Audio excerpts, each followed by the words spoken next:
my distinct honor to introduce my former student and colleague now, Ayden Adler. Dr. Ayden.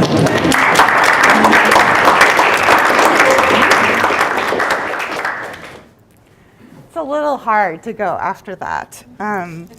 And just to be, I don't want to get too emotional, but my years here were the most productive, informative years. And I was in Rochester for 12 years. If it hadn't been for this amazing faculty that I worked with who let me play full-time in the Rochester Philharmonic while I did this PhD dissertation and moved classes around so I could do that. I mean, I really owe all of this to you guys, and it's a huge thrill to be back here. So thank you.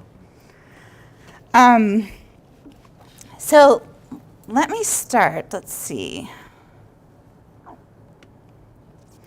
Let me start today with an excerpt from an unpublished essay written by Arthur Fiedler that I found in the course of my archival research, and it's called About Musical Snobs and How Not to Be One. And so in this essay he asks, would you be shocked to hear a Strauss waltz performed in the same program as a Beethoven symphony? Do you believe that light music is all right in its place, but that it is an inferior kind of music? Do you believe popular music to be cheap, vulgar, or trivial? And is classical music boring to you? So he concludes, if the answer is yes to any of these questions, that you probably are a musical snob. So when I was a horn player in the RPO, I actually wondered about my own musical snobbery. I had never been to a Pops concert ever growing up. My family was musically literate. We went to classical concerts. But the first time I went was when I was actually paid to play them as a member of the RPO. And I had questions about the split at the RPO between what they called the classical series and then what they called the pop series. And I wondered where those traditions and assumptions came from and why we didn't ever discuss them or question them. So when I looked for research written about symphony orchestras, I realized that very little had been written about this. So for me, I decided to go to the source, which was the Boston Symphony. It was founded in 1881. It's not only the first orchestra in America to present a regular series of concerts, but it was the first orchestra to complement its winter concerts with a series of popular concerts, and that was started in 1885, just 4 years after the Boston Symphony was founded. So as I learned more, Arthur Fiedler's life and critical reception actually seemed to illustrate the very questions that I was asking. When Fiedler died in 1979, that was nearly 50 years after he started conducting the Boston Pops, the Boston Pops was a national institution in America. It was a musical ambassador abroad, and it was the most recorded orchestra in the world. However, in the various critical, biographical, and journalistic accounts, Arthur Fiedler is always characterized with a certain amount of ambivalence. Sometimes people talk about that he's more of a showman than a serious musician, or that he's a buffoon or a comedian rather than a, quote, sincere, selective, and sensitive musician. So the title of one of his albums actually crystallized for me this primary dichotomy that Fiedler straddled in his career, which was between the so-called classical and the so-called popular. So this was an album called Classical Music for People Who Hate Classical Music. It's a 1953 compilation that featured the music of Beethoven, Schubert, and Tchaikovsky, really radical stuff. And in his liner notes, he writes, "The purpose of this album is to offer people who think this sort of thing is over their heads a number of samples to help convince them that they really can find many attractive, popular qualities in music outside of the ordinary popular field." So I went to Boston to see if I could find out more about the split between the classical and the popular through understanding more about the Boston Symphony Orchestra, the music it played, and the people who made the decisions about what got played. So my work in this regard relies heavily on primary materials. So the archival materials at Symphony Hall included printed programs, press clippings, correspondence, concert programs, concert posters, photographs, and administrative files that extend back to the founding of the institution in 1881. And from the original POPs programs housed in the BSO archives, I actually constructed my own database of, I think it was nearly 1,200 POPs performances that occurred between 1930 and 1949. So this database provided the information that I use in my statistical repertory study of the concerts. After his death, because the Fiedler family had a bit of a rift with the Boston Symphony, so the family donated the bulk of his personal papers and musical scores, including countless fan letters that he responded to everything. It was amazing. Personal mementos, professional contracts, and correspondence. That all went to the Howard Gottlieb Archival Research Center at Boston University. And then the other materials from his late publicist, Lanning Humphrey, and then nearly 100 more boxes of just stuff of his that got thrown into these boxes, that I found at the Boston Public Library. I also did interviews with people who knew Fiedler personally or who attended POPs concerts, and I was particularly fortunate to have had the chance to interview Harry Ellis Dixon before he died in 2003, and he was the associate conductor of Fiedler, of the Boston Pops under Fiedler. So having pieced together all of this primary material, I became fascinated with the time period between 1930 and 1950. And it's during these 20 years when Fiedler conducted the Pops and Serge Koussevitzky conducted what were called at the time the Winter Concerts. So for nearly 20 years, these two Jewish-born, European-trained conductors simultaneously negotiated from the same podium the expectation of the BSO's Board of Trustees, Boston audiences, and various critics and scholars. However, they charted quite divergent paths through these cultural waters, fraught with conflicting assumptions about how to define quote-unquote good music. And these assumptions permeated the social fabric of the time and reflected a range of contemporary American attitudes about America's emerging consumer economy, changing racial demographics, and the conceptions of national identity after World War II. So let me paint you a picture of concert-going life in Boston in 1930. So by this point in time, the symphony year had long since assumed a rhythmic seasonality for concert-going Bostonians. So from the beginning of October to the end of April, the approximately 100-member Boston Symphony Orchestra, conducted by Serge Koussevitzky, usually performed 24 pairs of weekly subscription concerts on Friday afternoons and Saturday evenings, plus another 65 concerts on other nights and in other venues, including a tour of the Eastern Seaboard that they did annually. I don't know how well you can see this, but this is actually taken from a program book. And this shows the exact schedule for the performances in the 1941-1942 season. And it's basically a typical year in Koussevitzky's tenure. The symphony programs, newspaper previews, and reviews rarely describe these concerts with the loaded terms classical or philharmonic, like you see today. But they're just called the winter concerts, if you can see that up top. After the last winter concert, a coat of light green paint transformed sedate and somber Symphony Hall for the Pops concerts, which were performed by the same BSO musicians. So these concerts took place almost nightly between May and June. The red furnishings during the winter season were replaced by green and gold decor. Eyewitness accounts relate that the Pops decoration evoked the feel of a German beer garden. An elevator rises through the middle of the floor of Symphony Hall, and it carried to the basement all of the orchestra level seats, and then they were replaced by small tables and chairs, and the patrons would sit there. They were catered to by a large wait staff, and you can order snacks. You could drink alcoholic beverages, except during the Prohibition, and you could even smoke during the concert. And so it's definitely a more lighthearted mood. And you can still do this today. It's actually quite lovely. It's air conditioned now, so you're not sweltering with like swirls of cigar smoke, circling in there. It's really quite, it's a lot of fun to go do that. So Fiedler was actually born in Boston. His father was a violinist in the Boston Symphony. However, when he was 15, the family moved back to Berlin, and Fiedler received his musical training there at the prestigious Hochschule für Musik. 4 years later, though, Fiedler returned to Boston by himself because he wanted to avoid serving in the German army during World War I. So back in Boston, he put his prodigious musical talents to use. He used his father's connections and he auditioned for the BSO. And he subsequently performed in that orchestra as a violinist, a violist, a percussionist, and a keyboardist.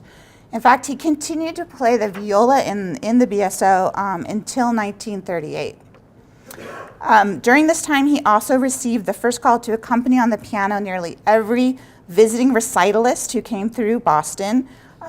He worked as a vocal coach for some of the wealthy young socialites who were being groomed in the Back Bay of Boston, and he played chamber music for concerts, and he worked playing music at dinner hours at various hotels and resorts in the area. So super busy, very much the portfolio musician that sometimes we talk about. When Fiedler received his appointment to conduct the Pops in 1930, he became the 18th conductor of those concerts and the first American to hold the post. So the public and the press celebrated Fiedler when he took the job for his continuation of long-standing Pops traditions, not so much for innovation. The Boston papers praised the return of a judicious blending of the light and semi-serious and celebrated Pops back to normal this year. It apparently had gotten serious. There was another conductor that started to conduct more long-scale serious works, and Fiedler brought back the original sort of more lighthearted intent. So he retained the Pops' 2 intermission structure, which had been in place since its inception, as well as programs that typically averaged 10 pieces each and featured a wide variety of repertoire. Each concert began with a so-called classical portion comprising an opener, usually a march like Elgar's Pomp and Circumstance, an operatic overture, often from the comic opera tradition, an intermezzo which served as a lyric interlude, such as Valse Triste by Sibelius, and what Fiedler called a suite, which could be a complete short orchestral work, such as Rimsky-Korsakov's Capriccio Espagnol, or a medley of music from an opera or a ballet. At the earliest Pops concerts, the middle portion of the program sometimes featured a full orchestral work, but over time it evolved into what he called the concerto segment, and he featured both local and out-of-town guest artists. After the second intermission, the last segment, which was known as the Pops portion, began with what was called a selection, and this was usually a medley of waltzes such as Tales from the Vienna Woods by Johann Strauss Jr., or show tunes from the latest Broadway hit, such as Sigmund Rombert's New Moon or Richard Rogers' Oklahoma. A ballad, again a more lyric interlude, such as Dvorak's Humoresque or Night and Day by Cole Porter, preceded the closer, which was a rousing and often patriotic send-off. By the 1960s, an attention grabber was necessary to get the audience settled after the second intermission. I think they'd also drunk more by this point. And so these he called, quote, short, crappy tunes. They called them SCTs. And they included pieces like Hey, Look Me Over by Cy Coleman or Put on a Happy Face from Bye Bye Birdie. And those were inserted before the selection began. In 1936, the Boston Globe reported, with the plentiful soloists and their concertos and the frequent local premieres of works by resident composers of standing, the Pop concerts tend more and more to be a sort of supplement to the symphony season proper. So indeed, when Fiedler programmed composers who also appeared on the winter concerts, he generally programmed different works from what Koussevitzky was likely to program. So when Koussevitzky performed Beethoven's concertos and symphonies in their entirety, Fiedler performed overtures to Egmont, Coriolanus, Leonore, and Wellington's Victory, which we don't hear all that much anymore, and the Choral Fantasy for piano, chorus, and orchestra. And likewise, in the case of Sibelius, instead of symphonies, he programmed Finlandia and Valse Triste. When Shostakovich appeared more frequently in the Pops repertory from 1940 to 1944, the orchestra performed selections from the Golden Age and single movements from the Symphony No. 5. The music of Mendelssohn actually rose to prominence pretty significantly in the 30s and 40s in both the music of the BSO and the Pops. But the Pops, it wasn't, again, symphonies as much. It was Fingal's Cave, selections from Midsummer Night's Dream, and the Scherzo from the Octet for Strings, which he had the whole string section actually performed together.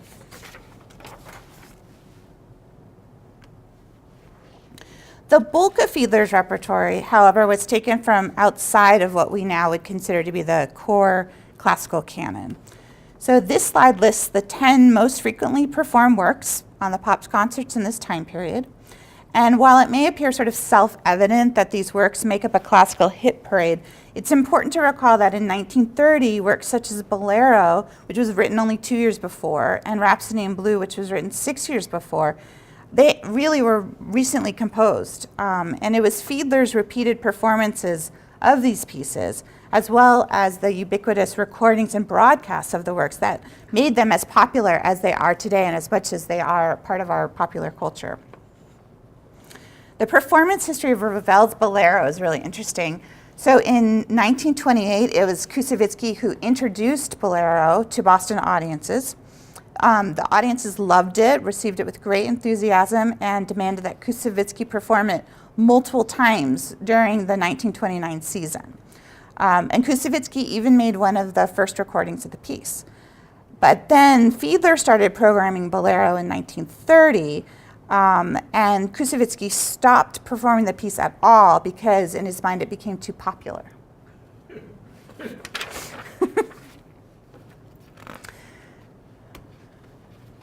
So throughout their 10 years, Koussevitzky butted heads with Fiedler, so much so that Boston critics commented on the continual snubbing of their favorite young Pops conductor by the illustrious Russian. So the fights that they had actually illustrate their different musical philosophies. For example, one story tells how Koussevitzky actually became enraged when he heard that Fiedler had contracted 50 BSO musicians to accompany a concert by Frank Sinatra. And he apparently yelled, "How could Fiedler possibly stoop to this vaudeville in Symphony Hall?" And another disagreement occurred after Koussevitzky found out that Fiedler and a few other BSO members were earning extra money during the winter season by playing for Sunday evening diners at the Ritz-Carlton Hotel. The story goes that Koussevitzky confronted Fiedler about this publicly at a Monday morning rehearsal, and he said that the idea of musicians playing for people while they ate made him ill. And he was so ill that he couldn't even conduct the rehearsal that morning. So he left and he made the concertmaster conduct.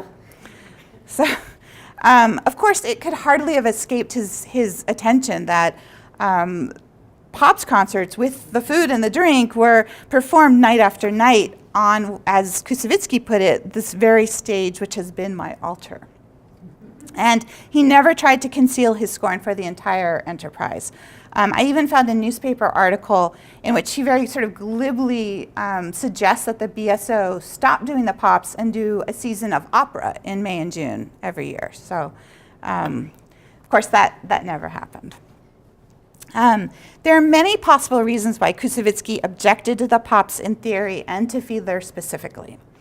These range from Koussevitzky considering the Pops a threat to his own preeminence, jealousy on a personal level of Fiedler's popular and critical success, to a more personal philosophical and aesthetic objection to the Pops as a threat to what he considered serious music. Yet as much as Koussevitzky sought to distance himself from Fiedler, the winter concerts were inextricably linked to the Pops. Harry Ellis Dixon wryly articulated the general sentiment. It was as though the Pops were the vulgar relative who was tolerable because they paid the bills. The financial statements of the BSO provide a detailed record of the organization's income and expenditures between 1930 and 1949. Indeed, the winter concerts ran an operating deficit that in this time period grew from approximately $88,000 to $198,000, which doesn't sound like a lot in today's terms, but was very significant then. On the other hand, the BSO management designed the Pops concerts to actually earn as much revenue as possible while costing the organization as the least amount of money. So in addition to ticket sales, food, tobacco, and beverage sales also significantly contributed to the bottom line. However, it was Fiedler's embrace of technology that made the biggest financial impact on the organization. In July of 1935, the Boston Symphony made their first ever Pops recordings. And the accounts of this recording are actually quite amusing. So it's July in Boston, and they're sweltering in Symphony Hall. It's an all-male orchestra, and they decide to strip down to their underwear, and they made 3 days worth of recordings, almost naked. So it's impressive what they did. So in 3 days, July 1st, 2nd, and 3rd, the orchestra recorded 48 sides, 46 of which were recorded on the first take, which is really astonishing when you listen to the quality of the playing, and we're going to listen to a couple of these. The slide shows the pieces that were recorded in the order that they were recorded on the first day of the session. And you can see the repertory features a mix of classical orchestral works, arrangements of songs popular at the time, and a few little-known selections. One of these latter items was a catchy gypsy tango that Fiedler had supposedly picked up for 15 cents in a clearance bin of a Boston music shop. The tango, called Jalousie by Danish composer Jacob Gade, became the first orchestral recording to ever sell more than 1 million copies. So I thought I'd play that for you.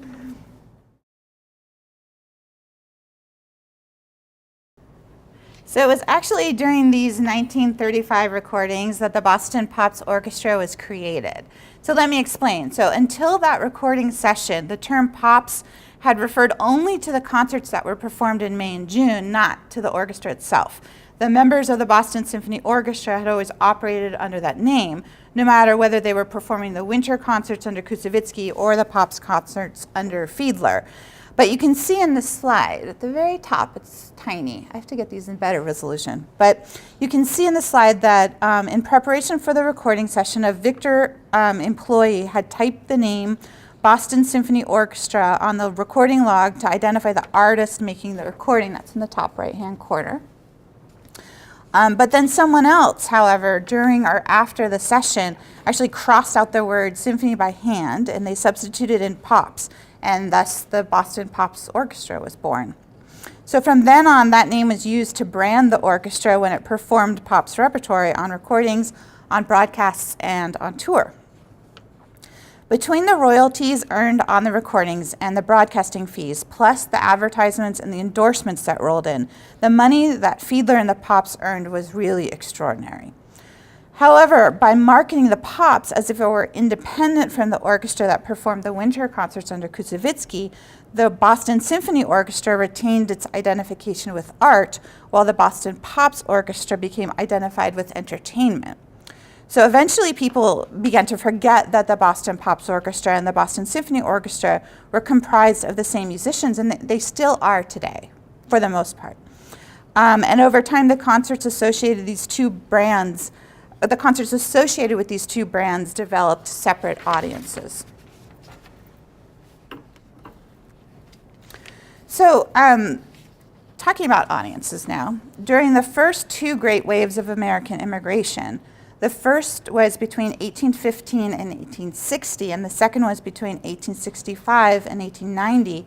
Approximately 15 million immigrants of primarily English, Irish, Germanic, and Scandinavian heritage had settled in America. They were mostly Protestant, except for the Irish and certain Germans. But then a third flood of immigration at the turn of the century seemed to threaten the primacy of the white Anglo-Saxon Protestant ethos. From 1890 through World War I, approximately 15 million more immigrants journeyed to America, and this time mainly from Austria-Hungary, Turkey, Lithuania, Russia, Greece, Italy, and Romania. Most of these immigrants were Jewish, Catholic, or Eastern Orthodox, and in smaller numbers, Muslim.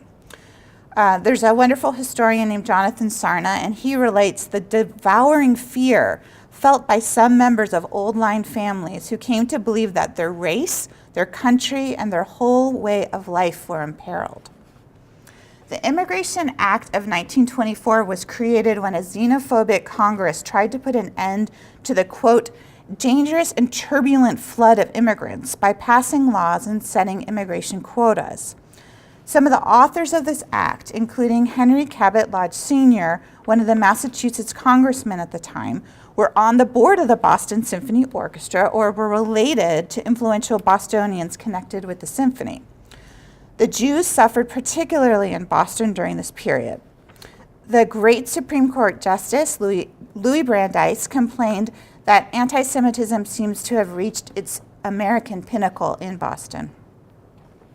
Against this backdrop, the Symphony's Board of Trustees had hired 2 Jews to conduct their orchestra. Kusevitsky, a Russian who had built his formidable reputation as a conductor in Paris, and Boston-born Fiedler, one of the first American-born conductors to have ever been hired on a permanent basis by any American symphony orchestra. Both men, however, obfuscated their Jewish heritage to varying degrees in order to build their impressive musical careers. Kusevitsky arrived in America with a glittering European reputation that absolved him from having to prove himself to American audiences. By presenting himself in Boston as a high priest of art rather than an Eastern European Jewish immigrant, Kusevitsky was able to downplay issues of ethnic and national identity that could potentially mar his relationships with the symphony's management, trustees, and audiences.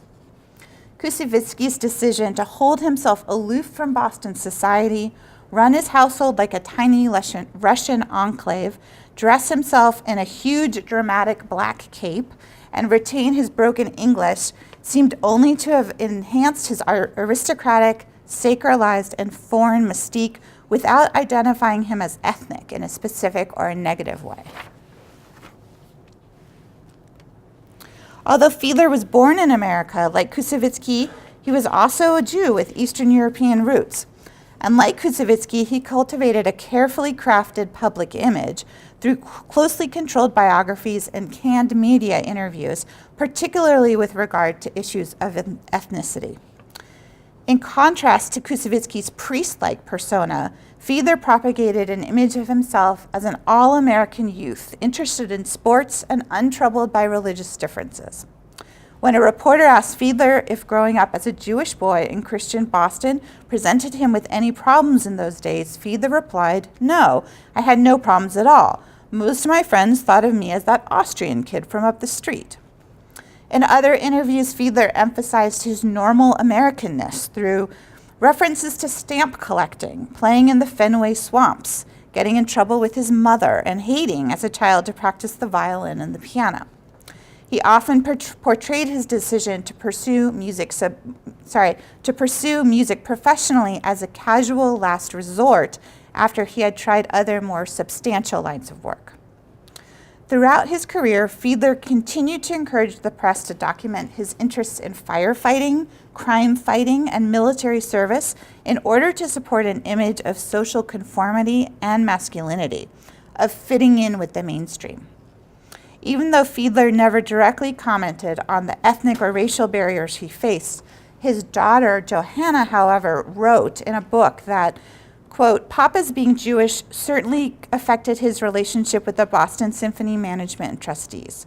Much as he admired the Boston Brahmins, I suspect he felt that his being Jewish meant he was viewed as a foreigner, as an outsider." In addition to affecting Fiedler's personal life and professional image, issues of race and ethnicity marked tensions between the cultural agenda propagated by the BSO's Board of Trustees and the repertory that Fiedler programmed, which Fiedler had expanded from standard classics to include orchestral works that employed American popular and vernacular styles, music that many concertgoers and critics at the time considered jazz. Public backlash against jazz at the Pops arose most virulently when white American composers, many of whom were Jewish, were perceived as incorporating African American popular idioms into their compositions. For example, following a performance of the Boston Pops in 1930, a concertgoer protested in a letter to the editor of the Boston Herald. Since when has it become necessary for the Boston Symphony Orchestra, which is rated as one of the best in the world, to stoop to jazz in order to draw an audience out of a city reputed to be the center of culture? Mr. Fiedler is showing remarkably poor judgment and taste by including such numbers as the Stein Song and Strike Up the Band. Well, Strike Up the Band is a hit song that was featured in George and Ira Gershwin's eponymous musical that opened in January of 1930. And though it features light syncopation, this fully notated march in full orchestral dress is a far cry from jazz as we would define it today. So let me play that for you. So this obviously loose use of the term jazz to describe works played at the Pops, as well as the negative reactions to the pieces identified as such, I believe that it's neither insignificant nor merely ignorant. In these instances, jazz functioned as an umbrella term encompassing a wide variety of low-status music. The term jazz stirred up racial concerns in addition to considerations of aesthetics and class. Phrases such as stooping to jazz recall the epithet lowbrow, which is a qualifier with the racial implications explored in the pseudoscience called phrenology. That's when they look at the shape of your head to determine if you're cultured or civilized or uncivilized. By challenging established divisions between highbrow and lowbrow, jazz, particularly in the concert hall, represented a threat. In a telling comment that hints at the ethnic and racial concerns that underscored many discussions of concert music at the time, the music critic Paul Rosenfeld specifically evoked Bach and Beethoven, Mozart, Wagner, and Brahms as representing, quote, what jazz from the beginning is not. Fears of Jewish and African American influences in particular underpinned much of the racist rhetoric of those concerned with preserving the perceived or idealized purity of the classical canon. Critics and composers desperately and largely fruitlessly sought to separate, quote, hot or Negro jazz from the sweet or symphonic, the Judaic from the Hebraic, and black Jews from white Jews. In his virulent condemnations of jazz, the Boston-born composer and critic Daniel Gregory Mason railed against, quote, the insidiousness of the Jewish menace to our Anglo-Saxon artistic integrity, declaring that our public taste is in danger of being permanently debauched by the intoxication of what is, after all, an alien art. As musicologist Anne Schreffler has observed, high art needed to be isolated and guarded against impurities. The cultivation of art took on the features of religion, with Beethoven as the high priest. Jazz, on the other hand, flew in the face of all these efforts to establish a respectable European-oriented culture. My research shows that at the Boston Symphony, such fears of contamination were conveniently dissipated by a hierarchical system that conflated aesthetic and racial concerns, the segregation of the Pops repertory from the Winter Series repertory. In order to preserve the pure, highbrow reputation of the winter concerts, music perceived as low status, conveniently encompassed by the term jazz, was relegated to the Pops.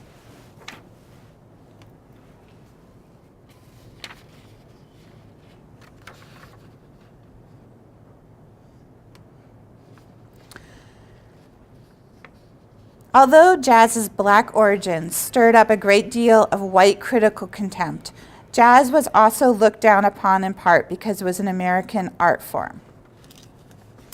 Fiedler's willingness to perform a wide variety of American music far surpassed Koussevitzky's support of American composers. Furthermore, compared to Koussevitzky, Fiedler's repertory was also more broadly multicultural.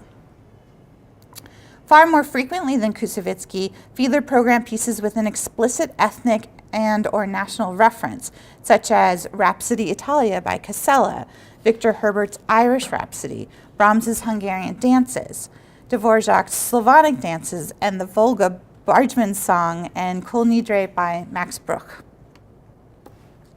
Such works reflected Boston's changing demographics and the diversification of pop's audiences through the 1930s and 40s. As this slide illustrates, by 1930, the United States Census found that in the city of Boston, only 25% of the total population fit the category native white, native parentage. Of the remaining 75%, just over 40% were first-generation Americans of foreign or mixed parentage. Approximately 30% were immigrants born in other countries, and about 3% comprised a small non-white population. However, Fiedler's largely unidiomatic performances of works composed in non-classical styles raise issues relating to questions of authenticity. The performance of Jalousie that we heard earlier reveals few authentic markers of either Argentinian tango or of Roma music beyond expressive slides in the primary violin melody. Similarly, though criticized as jazz, Fiedler's recording of the Brazilian-inspired Carioca, made by the Pops on July 2nd, that same recording session in 1935, this piece actually clips along in a rather brisk and march-like fashion, more stilted, in fact, than swung. Although one can hear at different moments a token claves player bravely attempting to perform that part, a consistent clave pattern is actually inaudible. Being out of clave in this style of music is a marker of inauthenticity.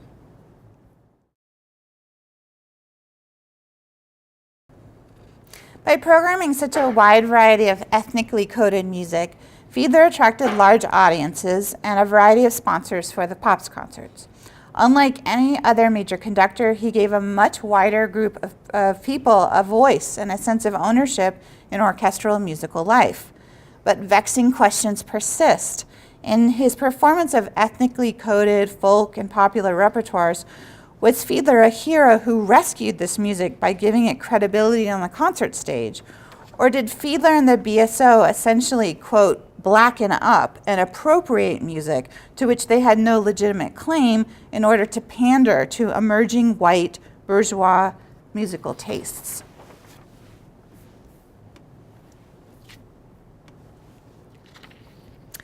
If in the early 20th century, Anglo-Americans generally desired to define Americanness by emphasizing difference, many immigrants from the time desired to define their Americanness by diffusing difference. In their 1929 study of American culture, Helen and Robert Lind revealed that classical music seemed to serve in part as a symbol that one belonged. By the 1940s, World War II had certainly given Americans a reason to focus on commonalities rather than difference, and Fiedler and the Pops filled the role previously played by community and professional bands at the turn of the century by programming prominent and well-attended concerts that provided financial and moral support for American troops, as well as a communal outlet for patriotic feelings. By this time, audiences were starting to regard concerts dedicated to specific ethnic groups as trite or essentializing.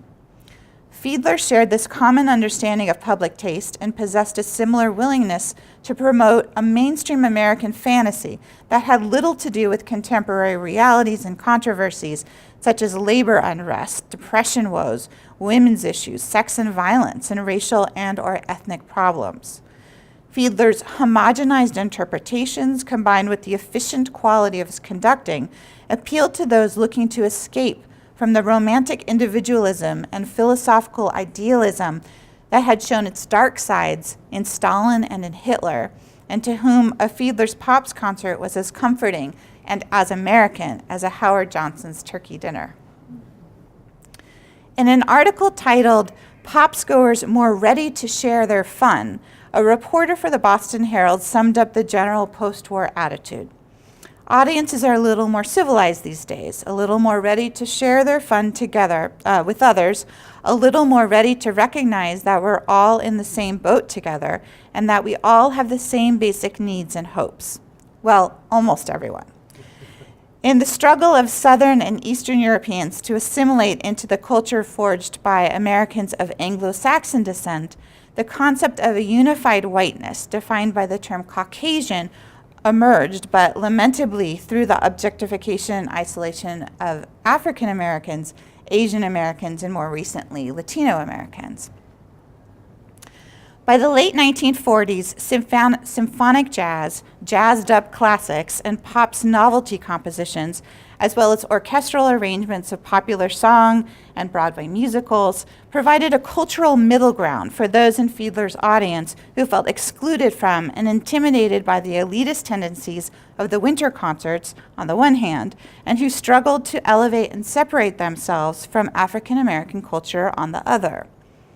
Through the juxtaposition of a variety of ethnically coded pieces and of music perceived as high and low on his pops concerts, all garbed in the uniform, respectable sound of the symphony orchestra, Fiedler contributed to the fashioning of the image of an indigenous, nationally homogeneous American culture, a culture of unified whiteness that sought to neutralize both ethnic difference and Anglo-exclusivity. By both embracing and erasing difference, Fiedler's pops concerts became a lasting, if imperfect, symbol of the ongoing struggle toward American national identity. Thank you.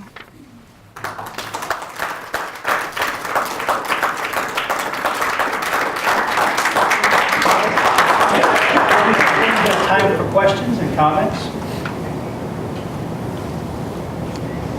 Ralph? Can you say something about World War II? Did that change the repertoire in some patriotic songs, or I don't know what?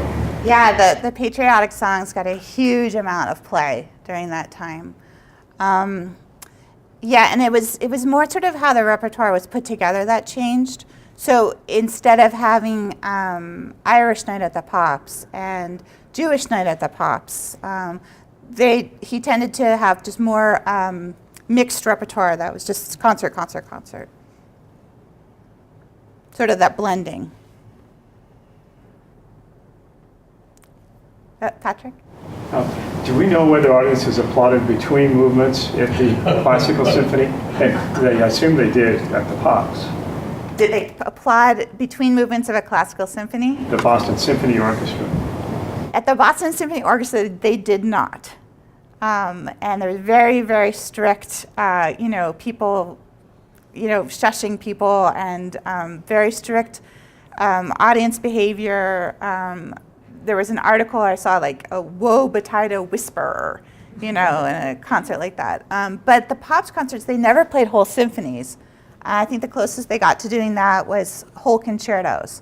But even then, I think people understood that middle section, that more serious classical section of the concert, you were supposed to then adopt that behavior. You're supposed to adopt that more classical behavior, and you weren't supposed to clap between movements.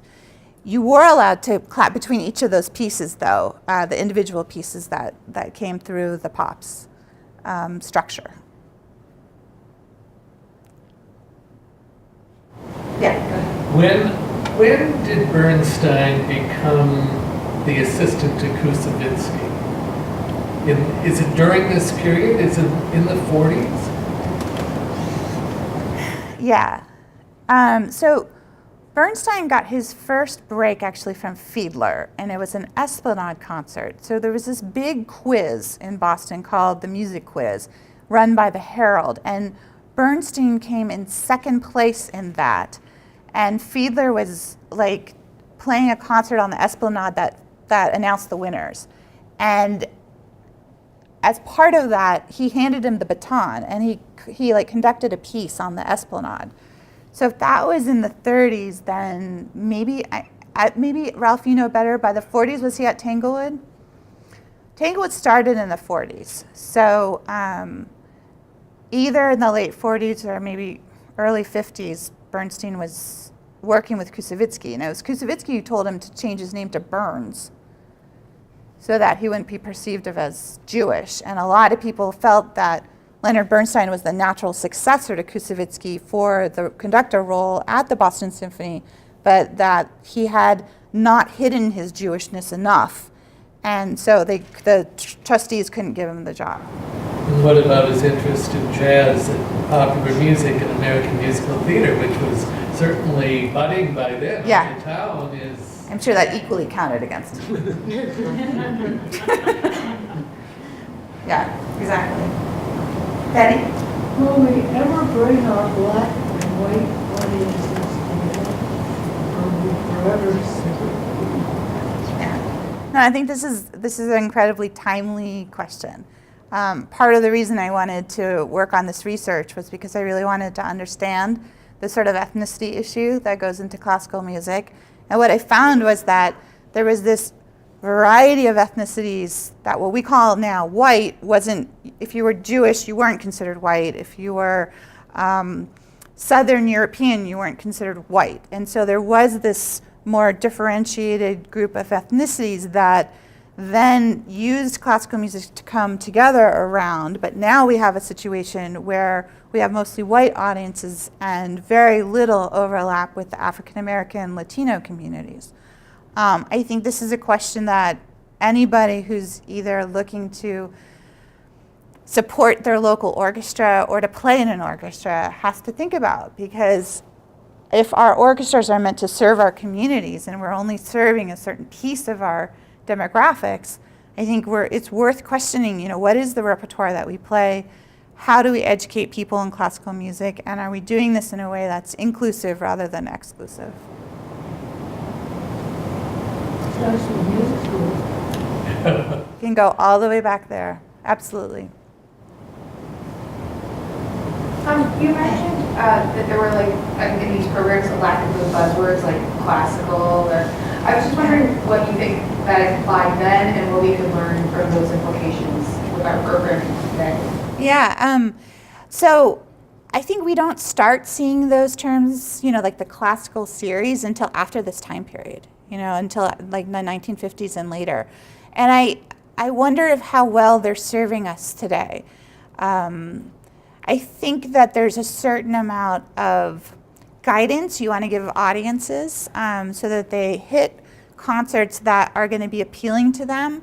I don't like the idea of a bait and switch. If you're a first-time concert goer, I don't think you should be at Mahler 8, I think it's like giving War and Peace to a kid, I think we should be clear about it, but what I have an issue is like with the loaded sense of the term, like that it's higher or better, or the music is better. I think that we have to be clear also that this initial idea that some people had that, you'd have pop concerts and you would sort of sneakily educate people to want to go to better concerts, and then they'd sort of shunt over to the classical series. I think that's not shown in any surveys of orchestral audiences to actually work. And so I think you have to think really clearly about what are the sort of different product lines that as an orchestra you want to put out there to best serve your community. And it can be different things. I have no problem with that. I just have a problem with the sort of value freighted, like that some is better than the others. I personally think that orchestras should serve their communities broadly. I think it's better for musicians because there's more work. And then I think it's just better for the orchestras because then they're making a real case that they're adding value to more people, not just a small segment of people. And if that means different repertoires, I think that's great. And I think it also diversifies the kind of techniques and musical languages that musicians can learn to be effective in playing different genres of music. Yeah. During your research, did you get a sense, Michael Tilson Thomas, who is the conductor down in New World, was also an assistant in Boston, and did he give sort of his feeling coming from the classical side looking towards the pop side on the Boston? I've not actually spoken to him about this topic. But yeah, Michael, his grandparents were in the Yiddish theater. And so he has a very close relationship with kind of more the commercial side of artistry and concert going. Michael, I think straddles these worlds the same as a lot of other musicians did. I mean, for Michael, he was openly Jewish, openly gay, earlier than a lot of other conductors were, and loves this, loves the Broadway musicals, loves a broad variety of music. But I think he also understands that in the world he's in, he has to have a very strong reputation for this core classical canon, that's what's going to build his reputation in the world that we're in.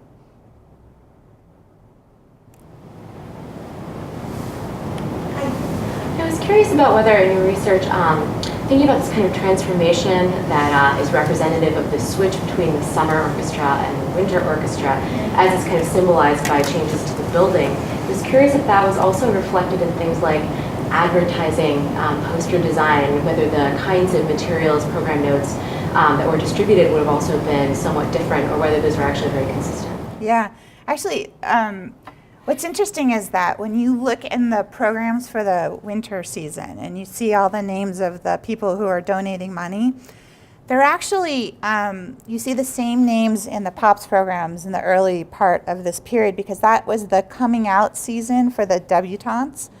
And so the debutantes took on a lot of like the decorating and the marketing, of the POPs, and they used it for a lot of times as charitable events that they ran through it. And it was very communal, and it wasn't a sense that like, oh, we're these like high Brahmin families and we only go to the winter concerts. They went to both, but they experienced a different kind of concert going. And that's kind of like what I liked about that early time.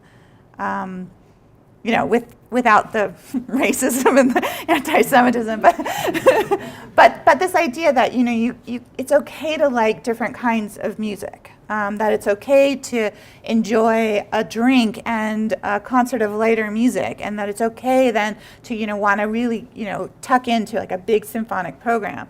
But yeah, they did. It was very different. It felt different. The mood was different. The decorations were different, and the advertising was about different things. How did the musicians of the Boston Pops feel back then when they were actually performing those pieces? Was it for them more like a job, or were they actually enjoying it? Yeah, that's a great question. There's reports that they were not enjoying it. I read some letters back and forth, very orchestra management-y, like the players committee saying that they needed to get paid extra if they were going to do any sort of choreography. I think Fiedler wanted them to like twirl their instruments or something, and how they were strenuously objecting to this if they didn't get paid more to do it. And it was like a lot of back and forth about this. Even today, not to demean any of my wonderful orchestral colleagues, but I've been to the Boston Pops and I've seen violin players who can like barely pick up their bow to play this music. I was at dance night at the Pops and they were not happy. I did an ethnology project on this when I was in school here, and so I interviewed my colleagues in the RPO about how they felt about playing Pops music. And honestly, the most common answer was that it's not the kind of music that they trained to play, but they understood it sort of as like a necessary part of the economic well-being of the orchestra. I think for me, some of the best Pops concerts were the ones where as musicians we were held to a higher standard than just kind of get through the notes. We were playing, I'll never forget this, Jeff Tyzik's conducting, we were playing a piece called Little Darling, and it's the Count Basie, he did an orchestration of the Count Basie band version of this piece. And he was making us think about note lengths and articulation to evoke the style of that kind of music the same way we would if we were playing Brahms versus Stravinsky. As a musician, in terms of performance practice, when you see a tenuto or an accent mark in Brahms, you're not going to do that the same way when you're playing Stravinsky. But Tyzik was making us do that with this piece of music. And I think, if you can really train yourself to be a musician that plays each style at a very high level, when you're playing arrangements that are really pulling the best out of you as a musician, not just whole notes, some of these arrangements are horrible. But when they're hard and they really make you stretch as a musician, I think then you can find value in playing different repertoires. But you have to be broad thinking and build some skills. You have to maybe learn how to improvise, and this is stuff that classical musicians don't get trained and find very hard to do in a professional setting. Well, let's thank Ayden once again for